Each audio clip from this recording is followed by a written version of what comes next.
ఒక diabetic patient రెస్టారెంట్కి వెళ్తే ఎటువంటి ఆహార పదార్థాలు సెలెక్ట్ చేసుకోవాలి అనే డీటెయిల్స్ గురించి మనం ఈ వీడియోలో డిస్కస్ చేద్దాం.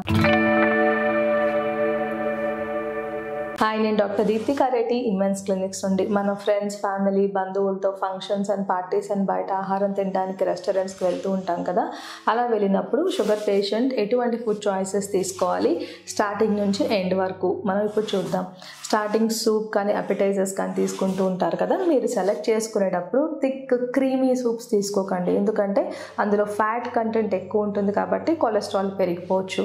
లైట్గా ఉండే వెజిటబుల్ సూప్ లాంటిది ప్రిఫర్ చేస్తే మంచిది. ఇప్పుడు స్టార్టర్స్కి వస్తే అందులో డీప్ ఫ్రైడ్ ఐటమ్స్ కాకుండా గ్రిల్డ్ ఐటమ్స్ ఉంటాయి. అటువంటివి ప్రిఫర్ చేస్తే కూడా మనం ఆయిల్ కంటెంట్ మరియు క్యాలరీస్ని తగ్గించుకోవచ్చు, బరువు కూడా పెరగకుండా ఉంటారు.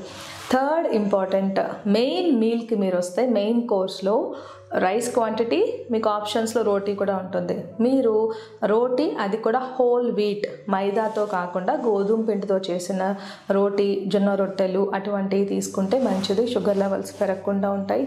కొన్ని రెస్టారెంట్స్లో రాగి సంగటి వంటివి దొరుకుతూ ఉంటాయి, అవి తీసుకున్నా కూడా షుగర్ లెవెల్స్ మనం పెరగకుండా చూసుకోవచ్చు. మీరు తీసుకునే లాస్ట్ థింగ్ అంటే డెజర్ట్కి వస్తే తీయగా ఉండే ఆప్షన్స్ చాలా ఉంటాయి కదా, కాకపోతే మీరు ఒక ఆప్షన్ సెలెక్ట్ చేసుకోండి, ఫ్రూట్ బౌల్. సో మీరు ఫ్రూట్స్ తీసుకుంటే అందులో ఉన్న విటమిన్స్, మినరల్స్ వల్ల మీ హెల్త్ ఇంప్రూవ్ అవుతుంది, షుగర్ లెవెల్స్ కూడా పెరగకుండా ఉంటాయి. కాబట్టి మీరు ఈసారి రెస్టారెంట్కి వెళ్ళినప్పుడు ఇటువంటి ఫుడ్ చాయిసెస్ చేస్తే షుగర్ లెవెల్స్ కూడా పెరగవు, దానివల్ల హెల్త్ కాంప్లికేషన్స్ కూడా మనం నివారించుకోవచ్చు.